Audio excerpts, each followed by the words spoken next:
My husband always treated me like the failure. After I earned a full scholarship to Harvard Law, on my graduation day, my father announced I'd inherit everything: our family's $57 million company, a brand new Mercedes, and our $7 million mansion in New York. I stayed quiet in the back until a stranger walked in, handed me an envelope and whispered, "It's time to show them who the real loser is." My father wasn't supposed to be at the Harrison Charity Gala. Nathan had specifically told security that Daniel Morrison wasn't on the guest list, yet there he stood at the microphone, holding an envelope that would destroy 7 years of carefully constructed lies. Before you celebrate the Harrison family's achievements, my father announced to 500 of New York's elite, "Let me tell you about Catherine Morrison." Yes, Morrison, not Harrison, who earned a full scholarship to Harvard Law while her husband told everyone she was a failure. The ballroom froze. Champagne flutes stopped midway to lips. Nathan's hand gripped my wrist so hard I knew there would be bruises tomorrow, his face cycling through confusion, rage, and something that looked like fear. I sat at table 17, the one pushed against the service corridor where Nathan always positioned me at these events, far enough from the main action that I couldn't embarrass him with my supposed inadequacies. But now every eye in the room had found me. Before we continue, if you believe everyone deserves respect regardless of their background or education, please consider subscribing. It's free and helps these important stories reach those who need them. 6 hours earlier, I had been in our brownstone kitchen, preparing Nathan's breakfast with the mechanical precision of someone who had learned that deviation meant conflict. Egg whites with truffle oil, whole grain toast cut diagonally, orange juice with exactly 3 ice cubes. The Yale reunion invitation sat on the counter, Nathan's sticky note attached. "Don't embarrass me this time." Last year's reunion remained a catalog of failures he still recited. The wrong fork at dinner, my community college mention, the way I had smiled too much at the bartender. I had tucked my Harvard Law textbooks deeper into my work bag, checking twice that the zipper was fully closed. Nathan monitored everything: bank statements, credit card charges, even the mileage on my car. But he hadn't thought to check the storage unit I rented under my maiden name, where I kept my study materials and the laptop I had bought with cash saved from skipping lunches for 6 months. At work, Maria had noticed the crackers again. She always noticed. The medical billing office where we both worked wasn't glamorous, but it was mine. 8 hours where Nathan couldn't reach me, couldn't correct my posture or my pronunciation or my opinions. Maria slid half her sandwich across the break room table without comment. She knew about Nathan's financial audits every Sunday night, the spreadsheets where I had to account for every penny while he drank scotch that cost more than my weekly salary. "Tonight's the gala?" Maria had asked quietly. I had nodded, already dreading it. The Harrison Foundation Charity Gala was Nathan's favorite stage, where he could display his philanthropy and his connections while I served as the cautionary tale. The charity case he had married, proof of his generous nature. His mother Patricia would be there, ready with her backhanded compliments. His sister Margaret would whisper to her friends while glancing at my dress, the same black one I had worn to every Harrison event for 3 years. The afternoon had crawled by. Each medical claim I processed felt like another bar in the prison Nathan had built around me with his constant diminishment. 7 years of being told I wasn't smart enough, polished enough, bred enough for the Harrison world. 7 years of shrinking myself to fit the narrow space he allowed me to occupy. When I got home, Nathan was already in his study on a conference call. His voice carried through the walls, confident, commanding, the voice of someone who had never doubted his place in the world. I stood in our bedroom looking at the black dress hanging in the closet. The hem needed mending again. The fabric was wearing thin at the seams. But it was the only thing Patricia hadn't openly mocked, calling it appropriate for Catherine's position. I had been sewing the hem when I heard Nathan end his call and dial another number.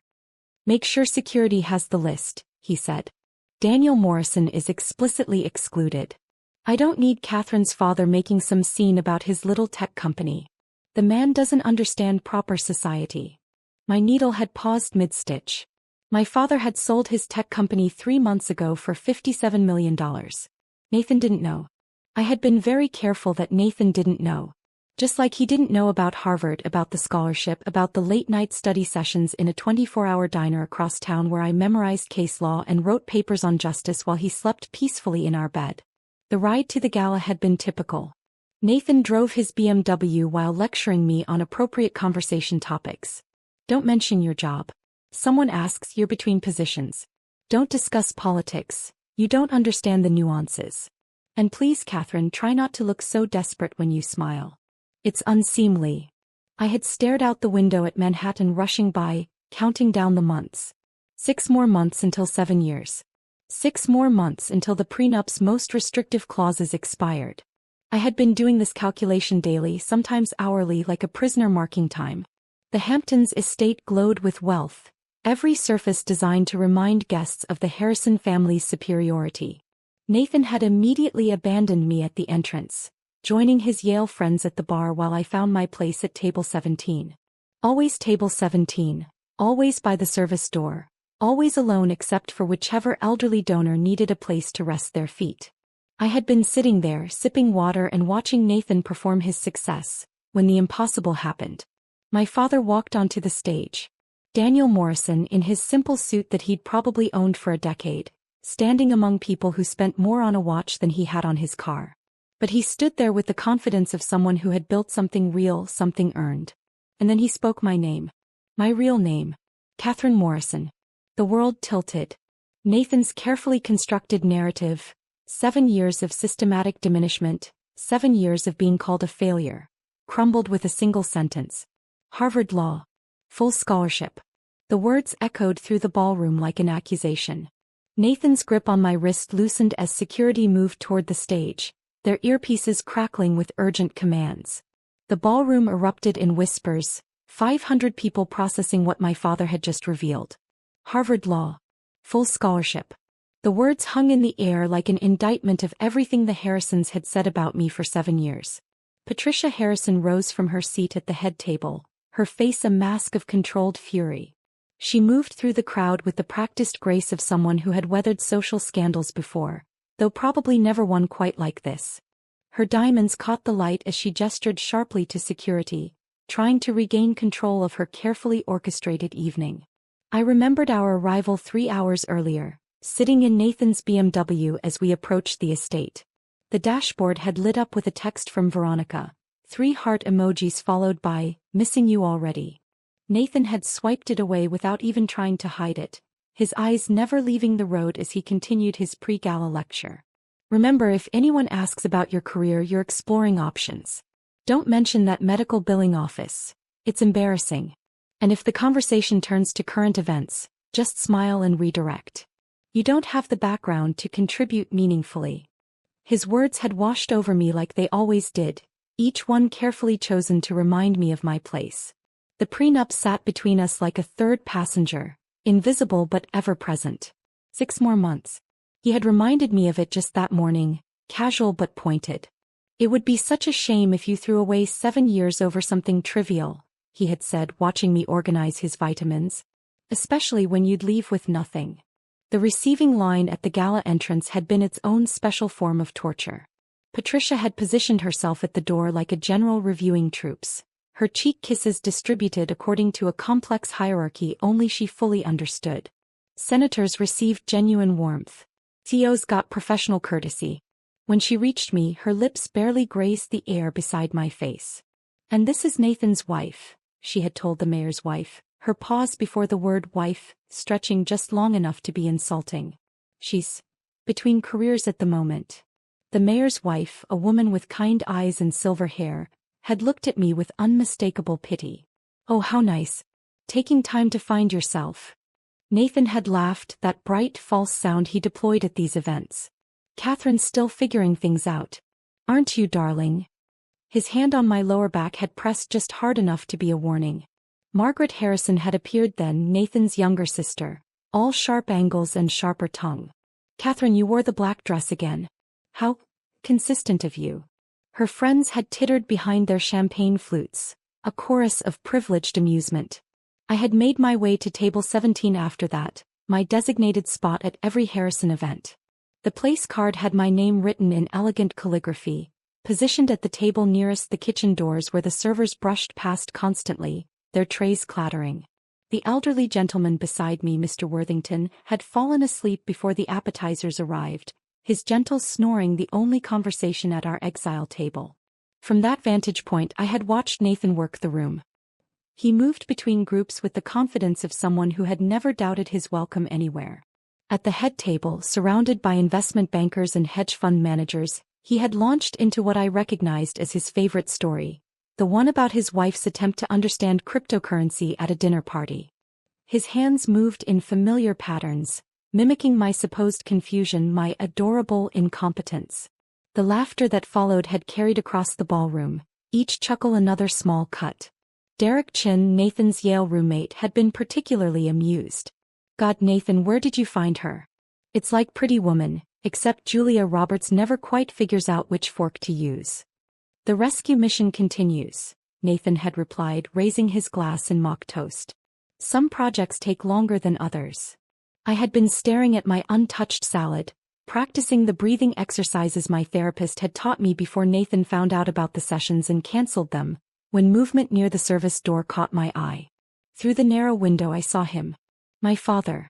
Daniel Morrison, wearing the same gray suit he had worn to my college graduation, arguing with two security guards. His work boots, the ones he refused to replace despite having sold his company, stood in stark contrast to the marble floor. The envelope in his hand looked official, legal, important. One security guard reached for it, but my father pulled it back, his voice rising just enough that I could hear fragments through the door. "My daughter.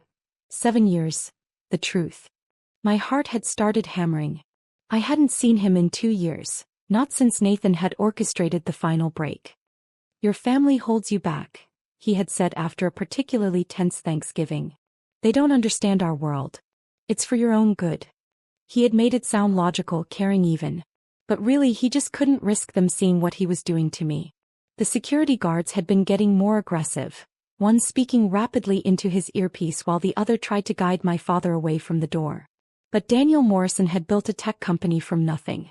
He had negotiated with venture capitalists and hostile boards. 2 security guards weren't going to stop him from whatever he had come here to do. That's when my father had done something unexpected. Instead of fighting through the service entrance, he had walked away. The guards had relaxed, probably reporting the situation handled. But I knew my father's tactical retreats. He wasn't giving up. He was finding another way in.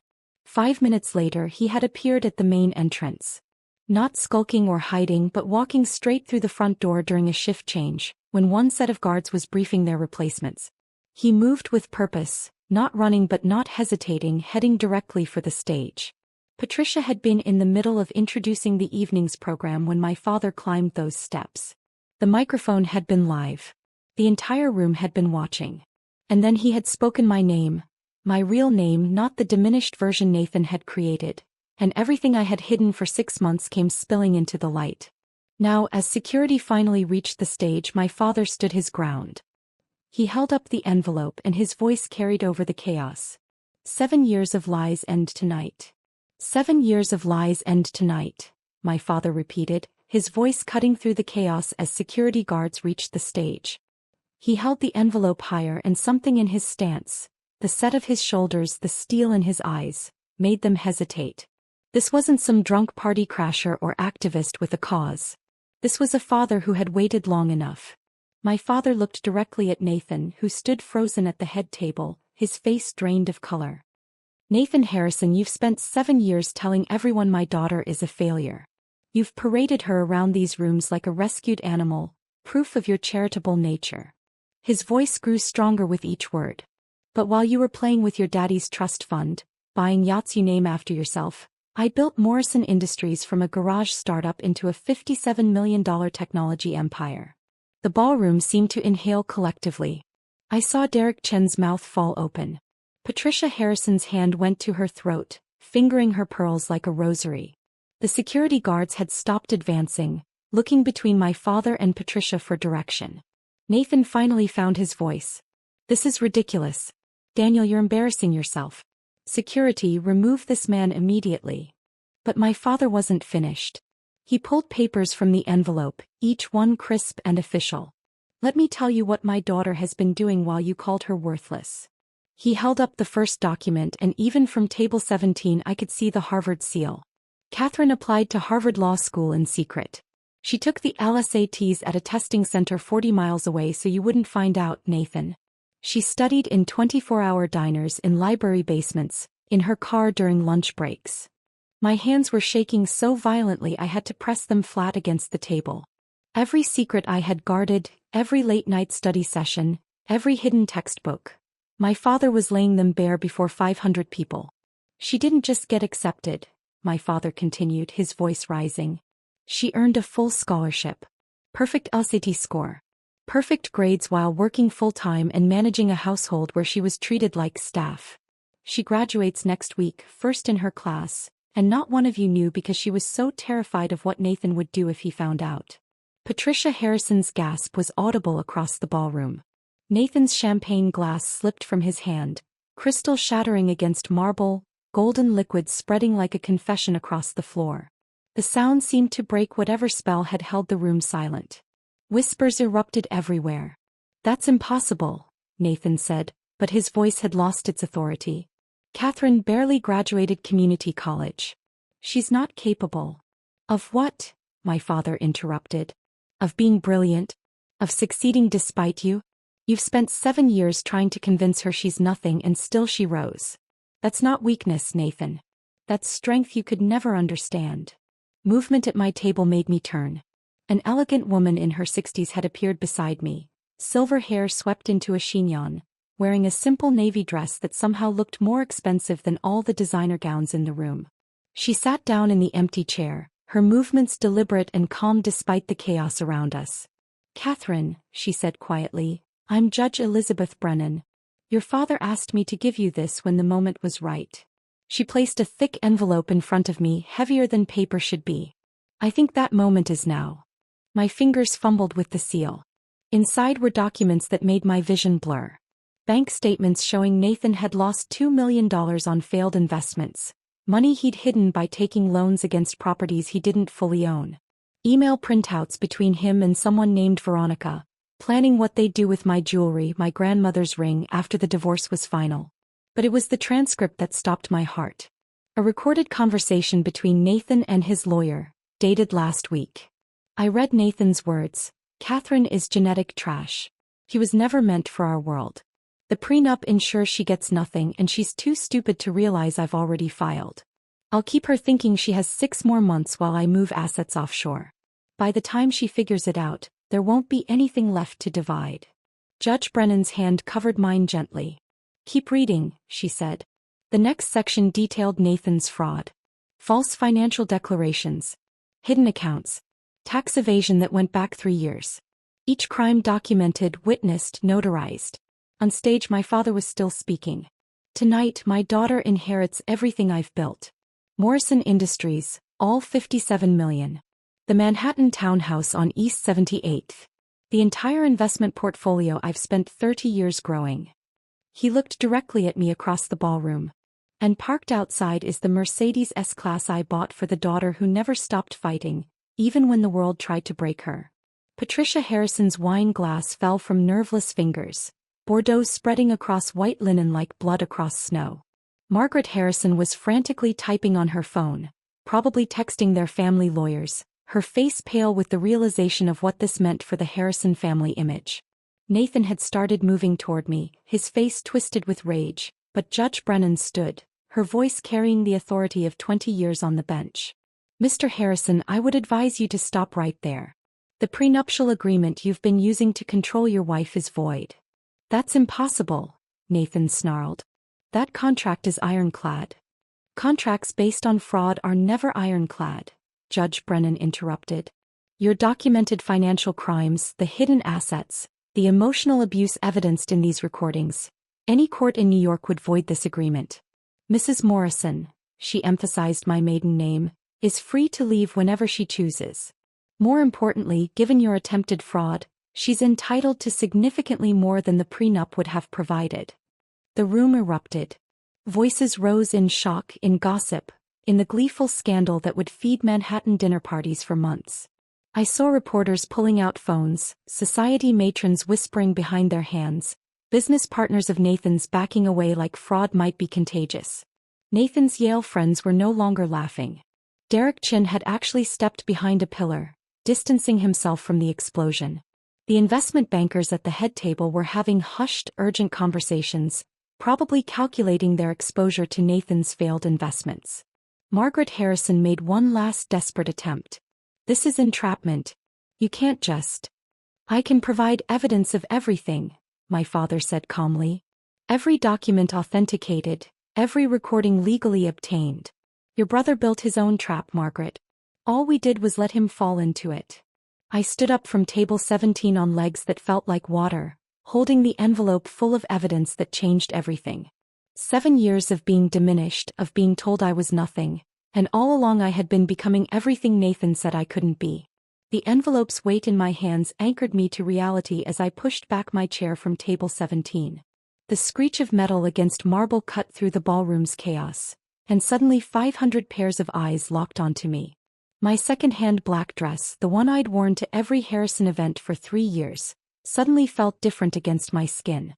Not shabby or inadequate, but like armor I'd been forging without realizing it, each thread strengthened by every insult I'd endured. The path to the stage stretched before me 40 feet that might as well have been 40 miles. Guests pulled back as I moved forward, creating a corridor through designer gowns and bespoke suits. I heard someone whisper, "Is that really her? The failure?" Another voice responded, "Apparently not." Nathan lunged from his position near the head table, his face contorted with desperation. His fingers caught my wrist, the same grip he'd used 1,000 times to steer me where he wanted me to go, to position me like a prop in his perfect life. "We need to talk about this privately," he hissed, his breath hot against my ear. "You're making a mistake. You don't understand what you're doing." I stopped walking but didn't turn to face him. The entire ballroom held its breath. "You don't get to touch me anymore," I said, my voice carrying across the silent room. I pulled my arm free with emotion that came from somewhere deeper than thought, from 7 years of suppressed autonomy finally breaking surface. Nathan's hand hung in the air where my wrist had been, and I saw the exact moment he realized he'd lost control. His mouth opened and closed, but no words came. Behind him, Derek Chin had his phone out, recording everything. The Yale Brotherhood was documenting their friend's downfall. As I continued toward the stage, movement in the crowd caught my eye. There, standing between 2 senators' wives, was Maria from the medical billing office. My Maria, who'd shared her lunch when I couldn't afford my own, who'd held my hand under break room tables while I cried about Nathan's latest cruelty. She stood there in a simple blue dress I recognized from Target, her phone raised and recording, tears streaming down her face. When our eyes met, she gave me a thumbs up and mouthed, "Finally." My father's voice found me as I reached the stage steps. "I invited someone who actually cares about you, sweetheart. Someone who's seen the truth all along." Maria's presence changed everything. Among 500 faces that had watched my humiliation for years, there was one person who had seen me, really seen me, not as Nathan's disappointing wife or Patricia's embarrassing daughter-in-law, but as Catherine. Just Catherine. Judge Brennan helped me up the final steps to the podium. The microphone weighted like a weapon I'd never known I could wield. I pulled out the first email from the envelope, my hands steadier than they'd been in years. "I'm going to read you something," I said into the microphone. My voice echoed through the ballroom and I barely recognized it as my own. "This is an email Nathan sent to Derek Chin last month." Derek's face went white. He lowered his phone, suddenly wishing he could disappear into the marble floor. I read Nathan's words slowly, letting each one land like a verdict. "Catherine is proof that you can't polish trash, but she's useful for now. She cooks, cleans, and asks for nothing. The prenup ensures she'll leave with nothing, and she's too broken down to realize she could fight it. Best investment I ever made. A live-in servant who thinks she's a wife." The ballroom erupted. Not in laughter this time, but in genuine shock. I saw Nathan's business partners exchanging glances, saw them pulling out phones, probably checking contracts and partnerships. One man, a banker named Harrison Wells who'd laughed at Nathan's stories about my incompetence just an hour ago, was already heading for the exit. "There's more," I continued, pulling out another email. "This one's to his attorney, sent 3 days ago. Move the offshore accounts timeline up. Catherine's getting suspicious. If she finds out about Veronica or the hidden assets, we need everything transferred before she can file." Patricia Harrison stood up from the head table. "This is slander. You can't prove." Judge Brennan stepped to the microphone beside me. Mrs. Harrison, I've authenticated every document. Moreover, the prenuptial agreement your son forced Catherine to sign contains provisions that violate New York state law. She pulled out a copy of the prenup, certain sections highlighted in yellow. Article 7, Section 3 states that even in cases of documented physical abuse, Catherine would forfeit all marital assets. Article 9 invalidates any claim she might have even if Nathan committed fraud. These clauses are unconscionable and void as a matter of law. Margaret Harrison shot up from her seat. Our lawyers will fight this. You can't just. Your lawyers, Judge Brennan interrupted calmly, are welcome to review my filing with the court this afternoon. Any attempts to intimidate Mrs. Morrison or interfere with these proceedings will be considered witness tampering and obstruction of justice. I'd encourage you to remain silent. Margaret's mouth snapped shut. I saw her fingers flying across her phone screen, probably texting the family lawyers, but her face had gone pale. She knew what this meant. The Harrison family image, built on generations of calculated superiority, was crumbling in real time. I found Nathan's eyes in the crowd. He stood frozen between tables, isolated in a circle of empty space as guests backed away from him like his disgrace might be contagious. You spent 7 years telling me I was nothing, I said directly to him, my voice steady. You made me document every penny I spent while you lost millions on failed investments. You made me believe I was too stupid for your world while I was earning perfect scores at Harvard Law. You told everyone I was a failure while I was graduating first in my class. The next document in the envelope was a bank statement. $2 million, Nathan. That's what you lost last year alone, hidden across 14 different investment accounts you didn't think I'd find. You borrowed against properties you don't fully own, committed tax fraud to hide the losses, and all while telling me I couldn't be trusted with the grocery money. Someone in the crowd gasped. Might have been Patricia. Might have been anyone. The sound rippled through the ballroom like dominoes falling, each person reassessing what they thought they knew about the Harrison family fortune. Maria was still recording, still crying, still standing witness to my truth. Behind her, I noticed other phones raised, other recordings being made. By morning this would be everywhere. The carefully constructed image Nathan had spent years building was being demolished in real time, not by my father's money or Judge Brennan's legal expertise, but by his own words, his own cruelty, his own arrogance in believing I'd never fight back. The ballroom had become a theater of Nathan's destruction, and he seemed determined to be both director and star of his own downfall. As I stood at the podium with his financial crimes laid bare before 500 witnesses, Nathan pushed through the crowd, his face flushed and wild. Those documents are fabricated, he shouted, his voice cracking on the last word. Catherine doesn't understand complex financial instruments. She's too stupid to comprehend what she's looking at. These are legitimate tax strategies that someone like her could never grasp. I held up another email from the envelope, this one dated 6 months ago. Then perhaps you can explain this message to your accountant where you write, need to hide the Singapore losses before year-end. Create shell invoices if necessary. Catherine must not find out about the extent of the damage. The Yale contingent began their retreat. Derek Chin was already at the ballroom doors, phone pressed to his ear.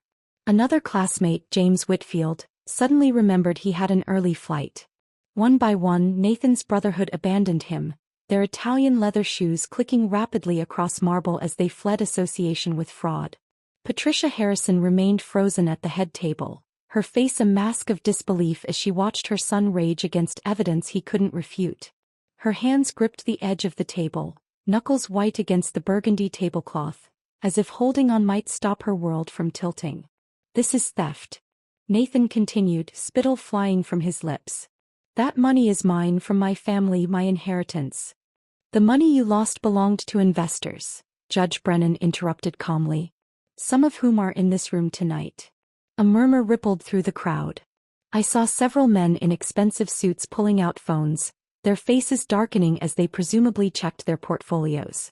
Nathan had been playing with other people's money, not just his family's fortune.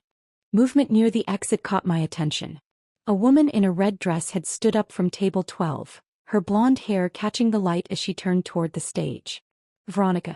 Nathan's mistress, the one whose heart emojis had popped up on his phone throughout our marriage. She stood there for a moment, surveying the wreckage, then spoke in a voice that carried across the ballroom. "He promised me her jewelry," Veronica announced, her voice flat and matter-of-fact. "Said Catherine's grandmother's diamonds would look better on someone who appreciated them. Told me I could have the brownstone too once she was gone by Christmas." The words should have hurt, but instead I felt a strange lightness. Every suspicious late night, every weekend conference, every time Nathan had made me feel paranoid for questioning his absences, I had been right all along. The relief of validation outweighed the sting of betrayal. "Veronica, shut your mouth," Nathan roared, but she was already walking out, her heels clicking a staccato farewell. "He said you were too damaged to leave," she added over her shoulder. "Said he'd broken you down so thoroughly you'd never have the courage to walk away." The doors closed behind her with a definitive thud. Margaret Harrison chose that moment to make her move. She charged toward the stage, her designer gown hiking up as she took the steps 2 at a time. "This is enough," she shrieked, reaching for the microphone. "Catherine, you ungrateful little nobody. We welcomed you into our family and this is how you repay us." I stepped back, letting her grab the microphone. "Sometimes the best revenge is letting people reveal themselves. Those investment losses were supposed to be confidential." Margaret continued, her face red with fury. "The board wasn't supposed to know about the Singapore accounts or the Caribbean holdings." She stopped mid-sentence, realizing what she'd just admitted. Judge Brennan was already writing in her legal pad, documenting Margaret's confession that she knew about Nathan's fraudulent activities. "Ms. Harrison," Judge Brennan said quietly, "you've just admitted to knowledge of securities fraud. I suggest you stop talking and contact your attorney." Margaret's face went from red to white in seconds. She backed away from the microphone, nearly tripping over her gown as she stumbled down the stairs. Her phone was out before she reached the floor, fingers fumbling as she presumably called the family lawyer. Patricia Harrison finally found her voice, rising from her chair with the imperious bearing of someone who'd never been challenged in her life. "Enough of this circus," she declared, her voice carrying the authority of old money and older prejudices. "Catherine was nothing before us. Nothing. We took pity on her, gave her a life she could never have achieved alone. We tried to elevate her, to teach her, to make her worthy of the Harrison name." Judge Brennan raised her phone, recording Patricia's words. "Please continue, Mrs. Harrison. This is excellent evidence of the hostile environment my client endured." But Patricia was beyond stopping, her composure finally cracking after watching her son's empire crumble. "We had a plan to fix her. Nathan was doing important work, breaking down her ridiculous middle-class pretensions, teaching her how to be grateful for what she'd been given. Every dinner, every event, every interaction was designed to show her what she really was. A charity case who should thank us for tolerating her presence." The ballroom had gone completely silent. Even the waitstaff had stopped moving, trays forgotten as they witnessed Patricia Harrison confessing to 7 years of coordinated psychological abuse. "We all knew she wasn't good enough," Patricia continued, gesturing wildly at the crowd. "You all knew it too.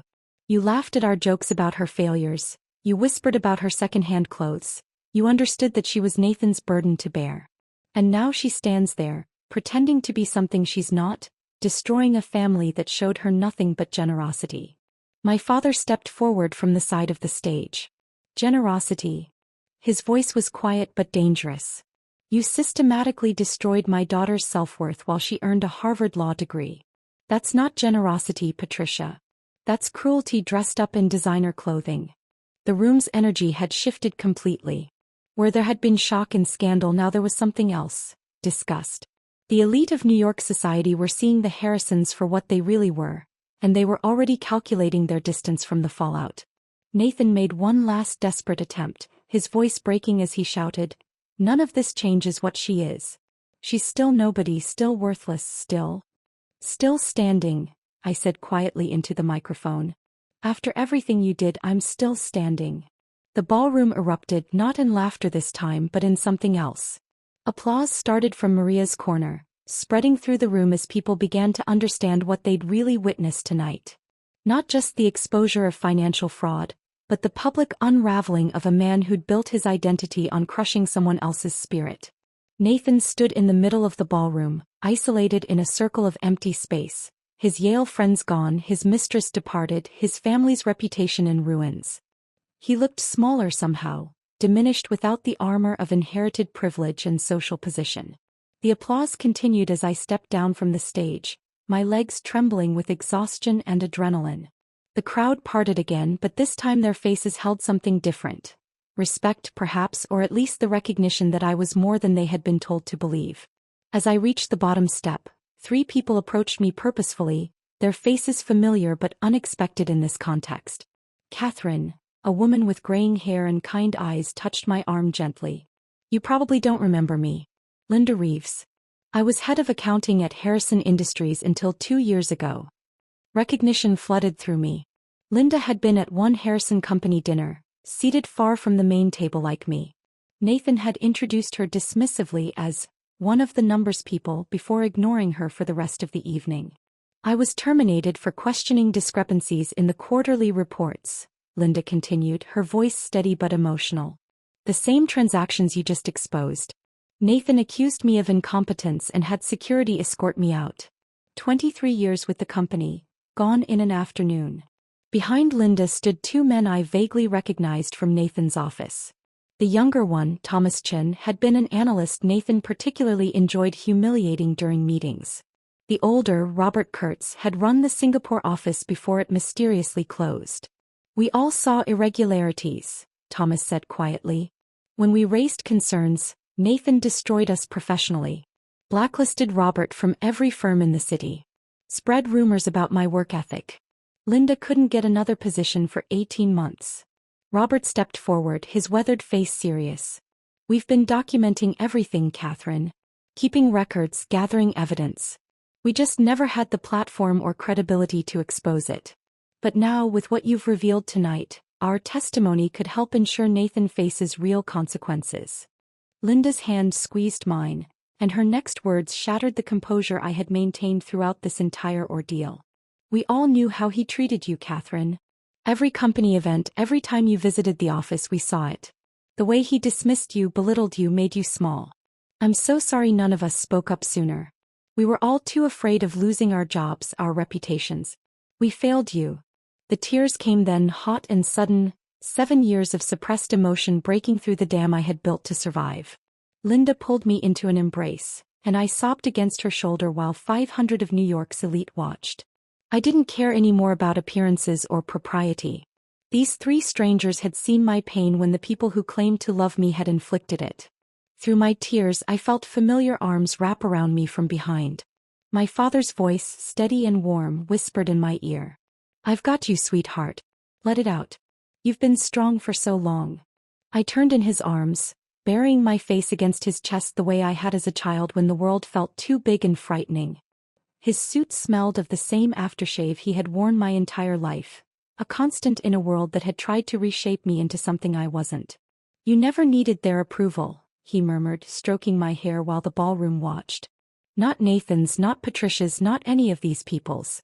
You were always enough, Catherine. More than enough. I should have fought harder to stay in your life. I should have pushed back when Nathan isolated you." This embrace felt different from any touch I had experienced in 7 years. Nathan's hands had always been performative, positioning me for photos, steering me through crowds, marking possession. Or they had been controlling, gripping too tight, holding me in place. But never comforting. Never safe. Never home. Maria appeared at my side, mascara streaked down her cheeks, and joined our embrace. Here in this ballroom full of millionaires and power brokers, the people who truly cared about me formed a protective circle. Linda, Thomas, and Robert stood nearby, creating a buffer between us and the gawking crowd. From across the room, I noticed the head caterer, Antoine, directing his staff with pointed precision. Nathan's table, where he stood isolated and rage-filled, had been cleared of everything. Wine, water, even bread. Meanwhile, a server appeared at my elbow with a fresh glass of champagne and a small plate of canapés I hadn't ordered. Antoine caught my eye and winked. Earlier that evening, I had witnessed Nathan berating him about the champagne selection, calling him incompetent and threatening to ensure he never worked another society event. The staff had heard it all, had watched Nathan's cruelty for years, and now they were choosing sides in the smallest but most meaningful ways. Judge Brennan approached our group, waiting patiently until I had composed myself enough to acknowledge her. When I finally met her eyes, she pulled me slightly aside, her voice low and intense. "Catherine, I need to tell you something," she began, her professional demeanor softening. 40 years ago I was you. Married to a man who made me feel worthless, who convinced me I was nothing without him. The difference is I didn't have a father brave enough to storm a ballroom. I didn't have evidence of fraud to void a prenup. I stayed. Her eyes glistened with unshed tears. I stayed for 23 years until James died of a heart attack at his desk, still controlling me from beyond the grave through the will he'd crafted. 23 years of my life disappeared into his ego. I went to law school at 51, became a judge at 60, but I'll never get those decades back. She gripped my hands with surprising strength. "You're 30 years old, Catherine.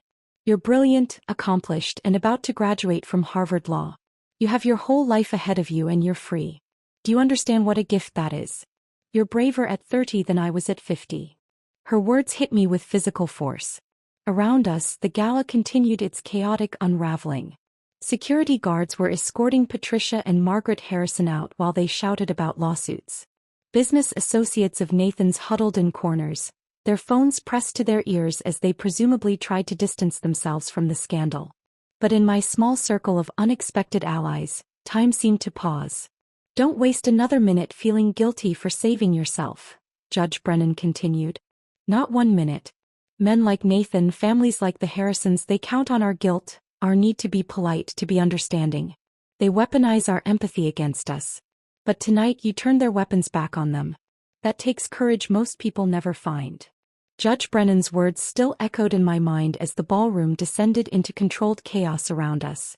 Security guards were attempting to restore order while guests either fled the scandal or pressed closer to witness more drama. In the midst of it all, I noticed Nathan had disappeared from his isolated spot near the abandoned head table. "Where did he go?" Maria asked, scanning the crowd nervously. Before anyone could answer, a server approached our group. "Mrs. Harrison," he said quietly, and I almost corrected him before realizing old habits die hard. "Your husband went toward the library. He seemed agitated." My father stepped forward protectively, but I placed a hand on his arm. "I need to face him one more time. Alone." "Absolutely not," my father said firmly. "Catherine, he's desperate and dangerous. Maria and security can wait outside the door," I said, pulling out my phone and starting the voice recording app. "I need him to say what he really thinks when there's no audience. I need that closure." Judge Brennan nodded slowly. "Get him on record. Anything he says now could be crucial for the divorce proceedings." The library sat at the far end of the estate's east wing, its mahogany doors closed but not locked. I could hear Nathan inside, glass clinking as he poured himself something from the bar. Maria positioned herself in the hallway with 3 security guards, all of them recording on their phones as I pushed open the door. Nathan stood by the window, a tumbler of whiskey in his hand, his bow tie undone and hanging loose around his neck. He looked smaller somehow, diminished without his audience and armor of superiority. When he turned to face me, his eyes held a wild desperation I'd never seen before. "Catherine," he said, his voice attempting charm but landing somewhere closer to pleading. "We can fix this. All of it. Just you and me, we can make this go away." I stayed near the door, my phone recording in my hand. "There's nothing to fix, Nathan." He moved closer, switching tactics with the fluidity of someone used to manipulating situations. "I'll give you a generous settlement. $3 million. Tonight. All you have to do is go back out there, tell them it was a misunderstanding and sign an NDA. We can divorce quietly in 6 months and you'll be set for life." $3 million. I almost laughed. "You lost $2 million last year alone. Where exactly would this money come from?" His face darkened. "Don't act smart with me. You don't understand how money works at this level. I have resources you couldn't even imagine. Offshore accounts in the Caymans, Switzerland, Singapore. Places your little community college education never taught you about." "You mean the illegal accounts you've been hiding from the IRS?" I kept my voice steady, watching him realize he'd just confessed to tax evasion on recording. Nathan lunged forward, his hand clamping around my wrist with bruising force. "You're nothing without me," he snarled, whiskey breath hot against my face. "Nothing. I made you. I gave you a name that meant something. Without me, you're just another nobody with a worthless degree from a school that only accepted you out of pity. The pain in my wrist was sharp, but I didn't pull away. Instead, I looked him directly in the eyes. Harvard accepted me on merit, Nathan. First in my class. And you know what's funny? You're the one who's nothing. Without your family name, without inherited money, without people you can step on, who are you? He raised his other hand as if to strike me, but I spoke calmly and clearly. Maria is right outside that door with 3 security guards, and they're all recording this. Nathan's hand froze mid-air. His face cycled through rage, fear, and finally a kind of broken desperation. He released my wrist, stumbling backward. I pulled off my wedding ring, the modest band he'd complained about for 7 years. You spent $3,000 on this ring and acted like it was a fortune, I said, setting it on the library desk. You spent more than that on dinner last week with Veronica. This was never about money, Nathan. It was about respect. Something you never gave and never earned. The library door burst open. Patricia Harrison stood there, her makeup smeared, her perfect composure finally shattered. She looked between Nathan and me, then rushed to her son. "Catherine, please," she said, her voice breaking. "Don't destroy us. The family name, the company, everything we've built. Everything you've stolen, you mean?" I kept recording, watching Patricia's face as she realized the trap she was walking into. We didn't steal anything. We protected Nathan from himself. When he started losing money, we covered it with funds from his trust. When those ran out, we borrowed against properties.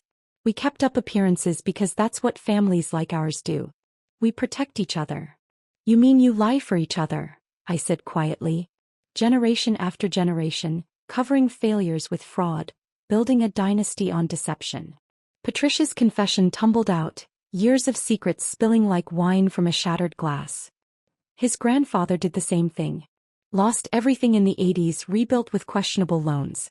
Richard covered his father's debts with insider trading. And we covered Nathan's losses because that's what Harrisons do. We survive. Nathan grabbed his mother's arm. "Shut up. Stop talking." But Patricia was beyond stopping, her world crumbling, taking everyone down with her. "We knew about Veronica, about the hidden accounts, about the prenup violations. We knew he was planning to leave you with nothing, and we helped him structure it. All of us. Margaret, Richard, me. We're all complicit." I looked at both of them, this mother and son who had made my life misery for 7 years, and felt something I hadn't expected. Pity. They were prisoners of their own making, trapped in a cycle of lies that went back generations, each one covering for the last, none of them ever learning to stand on their own merit. "I have everything I need," I said, holding up my phone. "Confessions, admissions of fraud, evidence of conspiracy. Judge Brennan will have all of it by morning." I turned to leave, but Nathan's voice stopped me. "You'll regret this, Catherine. I'll destroy you. I'll make sure you never practice law, never." "Nathan," I said without turning around, "you already tried to destroy me. For 7 years you tried. And I'm still here. You're the one who's destroyed." I walked out of the library, past Maria and the security guards who were still recording. Through the ballroom where the party had essentially ended, guests fleeing the scandal like rats from a sinking ship. Past table 17 one last time, that place of exile that had been my assigned seat for so many humiliating evenings. My father waited at the entrance, Mercedes keys in his hand. Behind us, Nathan had followed, stumbling, shouting threats about lawsuits and revenge, his voice breaking with rage and desperation. But I didn't turn around. "The only revenge I need is living well without you," I said over my shoulder. The last image I had was in the Mercedes's rearview mirror. Nathan collapsed on the mansion's marble steps, his mother beside him, both of them finally understanding what it felt like to be powerless, to be dismissed, to be nothing in the eyes of the world they tried so hard to impress. The Mercedes pulled away from the Harrison estate as my father drove us through the night toward Manhattan. In the rearview mirror, Nathan remained collapsed on those marble steps, growing smaller until he disappeared entirely. My wrist throbbed where he had grabbed me, already bruising in the shape of his fingers, but the physical pain felt insignificant compared to the strange lightness filling my chest. 7 years of weight had been lifted in a single evening. The Manhattan townhouse stood quiet and waiting on East 78th Street. My father had arranged for Nathan's belongings to be packed during the gala, and boxes lined the entryway like soldiers standing guard. each one labeled in the moving company's efficient handwriting: N. Harrison Clothing, N. Harrison Books, N. Harrison Office. An entire life reduced to cardboard and tape. "I'll stay tonight," my father offered, but I shook my head. "I need to do this alone." He understood, kissing my forehead before leaving me in the brownstone that had never felt like home until this moment. I walked through each room, seeing it differently now that Nathan's presence had been extracted. The study still smelled of his cologne and whiskey, but his awards and diplomas were gone from the walls, leaving clean rectangles of paint that had been protected from years of sunlight. I made coffee at 5 a.m. in a kitchen where I could finally eat without judgment. No more measuring portions to avoid Nathan's comments about my weight. No more timing my meals around his schedule. I found his sticky notes everywhere, behind the coffee maker, inside cabinet doors, tucked into drawers. Check C's spending. Review C's calendar. Monitor C's phone usage. Each one a small surveillance camera made of paper and ink. I gathered them methodically, these artifacts of control, and fed them to the fireplace one by one. The paper curled and blackened, 7 years of monitoring turning to ash and smoke. With each note that burned, I felt myself returning, like pieces of my identity were being restored from some hidden vault where I had locked them for safekeeping. Dawn broke through the townhouse windows as I sat in Nathan's former study, surrounded by the ghosts of his presence. But they were just ghosts now, powerless and fading. 1 week later, I stood backstage at Harvard Law School, my graduation gown perfectly pressed, my valedictorian speech typed on cards I didn't need. Through the curtain, I could see the auditorium filling with families, their cameras ready, their pride palpable. My father sat in the front row beside Maria, who had taken the day off to be here. Judge Brennan sat with them, having become something between a mentor and the mother figure Patricia Harrison had never been. When they called my name, I walked across that stage differently than I had ever walked before. Not shrinking, not apologizing for my presence, not making myself smaller to avoid attention. The dean handed me my diploma, whispering, "Your story reached a lot of us, Ms. Morrison. Thank you for your courage." At the podium, I looked out at hundreds of faces. My classmates who had no idea I existed until last week when the news broke. Professors who were still processing that their top student had been hiding in plain sight, families who had come to celebrate achievement and success. 3 years ago, I began, my voice clear and steady. I started this journey in secret, studying in basements and diners, terrified that someone would discover I was reaching for something beyond my assigned role. I was told daily that I wasn't intelligent enough, sophisticated enough, bred well enough for success. The auditorium was silent, everyone understanding the weight of what I wasn't saying directly. But here's what I learned in these halls. Intelligence without empathy is just sophisticated cruelty. Power without accountability is theft wearing a 3-piece suit. And success built on breaking others down isn't success at all. It's failure dressed in designer clothing. I never mentioned Nathan's name, but everyone knew. The story had spread through legal circles, through social media, through whispered conversations in law firms across the city. The Harrison heir who had lost everything in a single night to the wife he had called worthless. To my fellow graduates, I leave you with this. The law isn't just about winning cases or maximizing billable hours. It's about justice, even when, especially when, that justice is personal. It's about standing up for those whose voices have been silenced, whose worth has been questioned, whose existence has been diminished by those who confuse inheritance with achievement. The applause that followed felt different from the applause at the gala. This wasn't scandal or shock. This was recognition, respect, and something that felt like hope. 2 months later, I walked into Morrison Industries as its new CEO. The building my father had built from nothing now bore my name on the office door.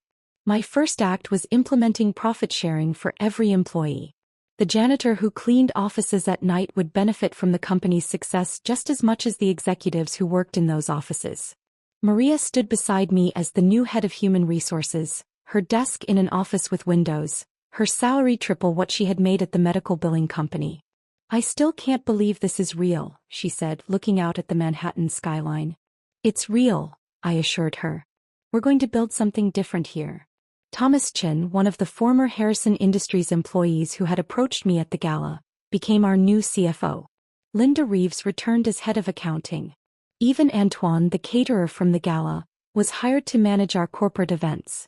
Every person who had shown me kindness when I had no power now had a place in this new world we were creating. The foundation was Maria's idea. Table 17, From the Margins to the Center. A fund for women escaping financial abuse. Women whose worth had been systematically destroyed by those who claimed to love them. The first scholarship recipient was a woman named Sarah, whose husband had hidden her acceptance letter to nursing school. She cried in my office as I handed her the check that would change her life. 6 months after the gala, an envelope arrived through my lawyer. Nathan's handwriting, shaky but familiar. I opened it in my office, Manhattan spread below me, my new life established and thriving. Catherine, it read, I know I have no right to contact you, but I had to try. I've lost everything. My family cut me off. The fraud charges destroyed my reputation. Veronica left the day my accounts were frozen. I'm working at my uncle's car dealership in Newark, living in a studio apartment above a dry cleaner. I'm not asking for forgiveness. I'm asking if we could start over. If I could prove I've changed. Please. I held the letter for a long moment, this artifact from a life that felt like someone else's story now. Then I filed it away, not out of cruelty but as a reminder. Sometimes the best revenge isn't destroying someone. Sometimes it's letting them live with the consequences of who they chose to be while you become everything they said you couldn't. Outside my window, Manhattan pulsed with life and possibility. Table 17 was just a memory now, but the strength I had found there, in exile, in silence, in survival, that strength had built an empire. If this story of revenge and redemption kept you captivated until the very end, hit that like button right now. My favorite part was when Catherine stood at that podium, reading Nathan's own cruel emails to 500 witnesses who finally saw the truth. What was your most satisfying moment? Drop it in the comments below. Don't miss more powerful stories like this. Subscribe and hit that notification bell so you never miss an upload.